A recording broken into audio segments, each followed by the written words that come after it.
100 টাকা আপনি পান, মাসে 20 টাকা এত হিসাব টাকা তো খরচ হচ্ছে না। কোথায় খরচ হচ্ছে? আপনি এক মাসের খরচ আপনি মিটিং দিয়ে জানাবেন না? মিটিং দিয়ে জানাই নাই, সেক্রেটারি সভাপতিকে বলতে পারেন নাই, থেরাপি দিতে পারেন নাই, সেক্রেটারিকে জানাইতে পারেন নাই।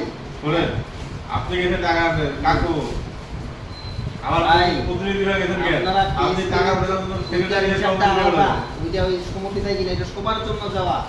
100 টাকা আপনি দিবেন না হে? সবার জন্য গেছেন দেখি বলেন, সবার জন্য গেছে, এই জন্য সবাই তো টাকা দিবে। সবাই দিচ্ছে, তা আপনি কেন দিবেন না? 120 টাকার মধ্যে উঠে দেয়।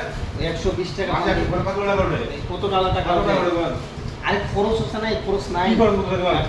কি খরচ করতেছেন? আপনি কোনো প্রতিষ্ঠানে উন্নয়ন করতেছেন? কোনো ইয়েতে উন্নয়ন কেন করতেছেন? যখন মিটিং লাগা তো নাস্তা বিলতে না, এই যে বিদায় অনুষ্ঠান আর হচ্ছে রিসিভ করা হলো, এইগুলা নেওয়া হয় নাই, এটা নেওয়া হয় নাই। কয়টা করছে? আল্লাহ কত লাগিছে মানে? হ্যাঁ কত লাগিছে আগামী মানে? আপনি